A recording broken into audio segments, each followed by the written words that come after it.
In this video, we will show you how to replace your rear brakes on this Dodge Ram. These will be mounted directly behind your rear wheel. Let's get into it. Okay friends, let's get started on our job. The first thing you want to do is safely raise and support the rear of the vehicle so the wheel is off the ground. Once you've done that, we'll continue on to removing all 8 of our 24mm lug nuts and then the wheel.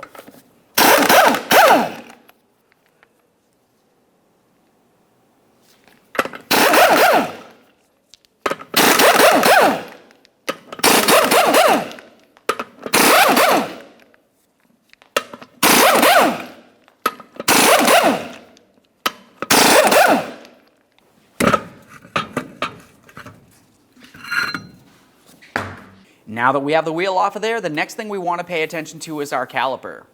We will be removing this, so before you do, you want to make your way into each of these 2 areas and carefully push back the caliper pistons. We'll do that using a small pry bar.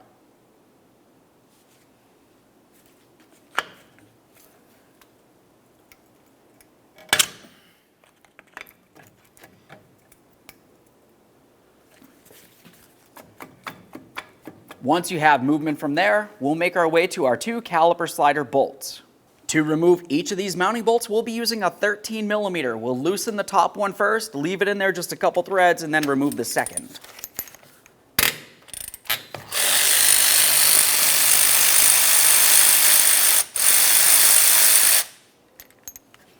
There's that first one.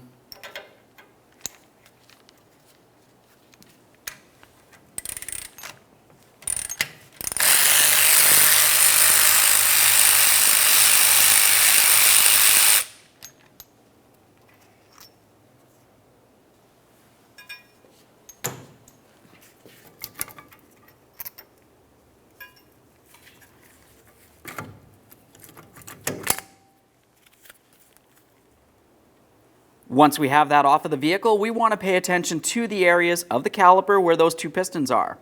We're looking to see if there's any fluid in this area. If there is, it's probably brake fluid, in which case you'd have to replace the caliper. Before we set this aside, let's press back each one of these pistons as far back as possible. To push in these pistons, you want to make sure you push them both in at the same time. There's a small piece of wood in this area. Now we can continue on with our dual piston caliper depression tool.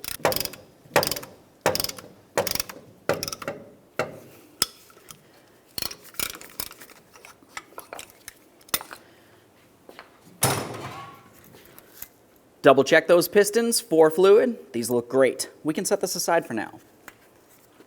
Now we can remove the pads from the area.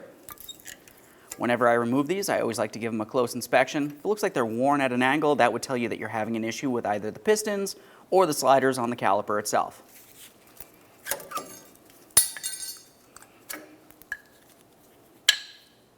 With the caliper out of the way, we'll continue on to removing the caliper bracket. For this, you'll find that you have 2 21mm headed mounting bolts to remove. Leave that first one in there a little bit.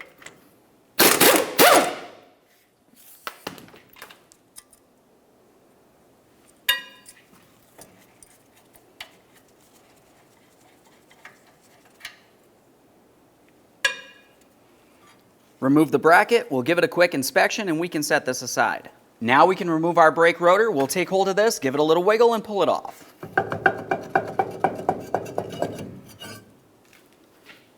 We'll give it a quick inspection, set it aside. Let's move along to cleaning up the hub mating surface. For this, we'll use some parts cleaner and a little wire brush.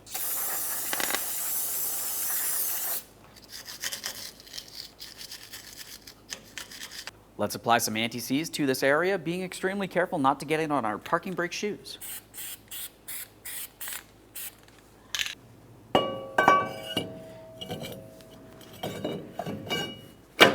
Let's start taking care of the bracket. To do this, we want to remove each of our protective tins. Set those aside. Underneath those tins, we want to make sure that we clean the bracket along this area here, along this edge, and then all inside of this area as well. Use a wire brush for that.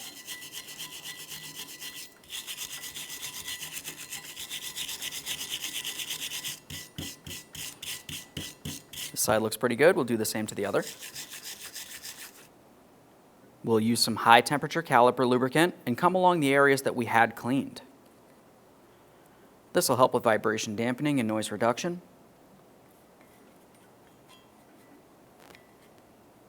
Continue on with your tins. You'll find that one area of the bracket is larger than the other, so just put them on the corresponding side. Now we can get this over to the vehicle. Let's get ready to install that bracket. We'll take our 2 bolts, start those in by hand. Once both of them are started, we can snug them up and torque them to 100 foot-pounds.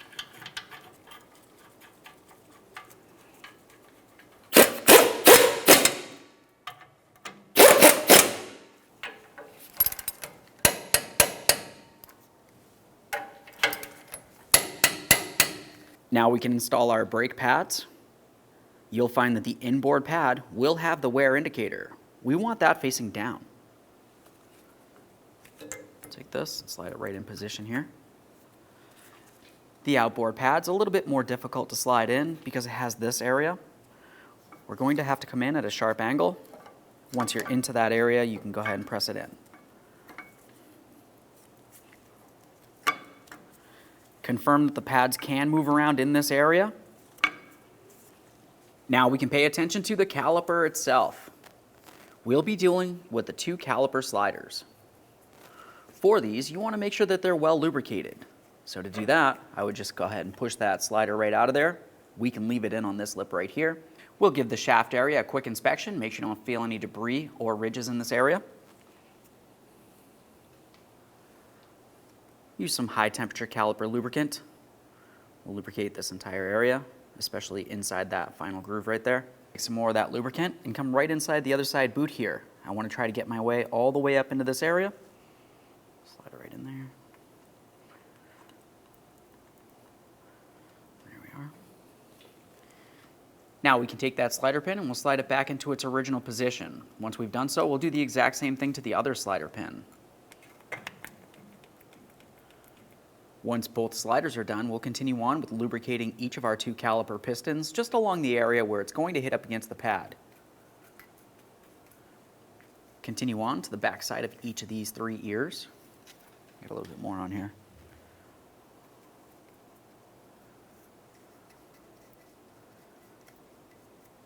Now we can take this and slide it in place over our brake pads.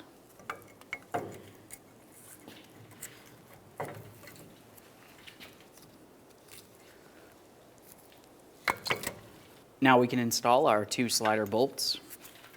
We'll start these in by hand so we're sure they are not cross-threading, snug them up, and then torque them to 24 foot-pounds.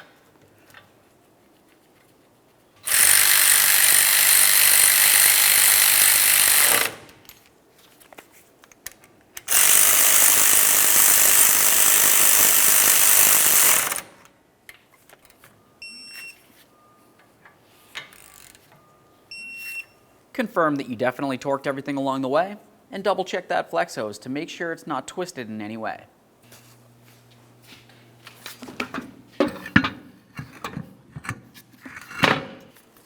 Now we can get the wheel on here. We'll start on all the lug nuts, bottom them out, get the wheel safely back on the ground, and then torque each of these lug nuts to 135 foot-pounds.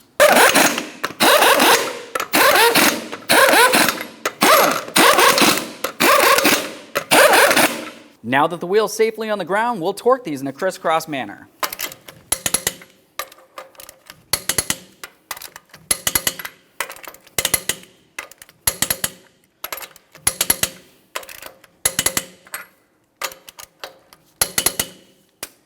Torqued.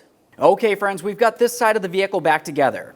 At this point, you can make your way over to the other side of the vehicle and do the exact same thing. Once you've done that, pump up that brake pedal till it's nice and firm. Take your vehicle for a road test, make sure you don't hear any funny noises. Aside from that, thanks for watching.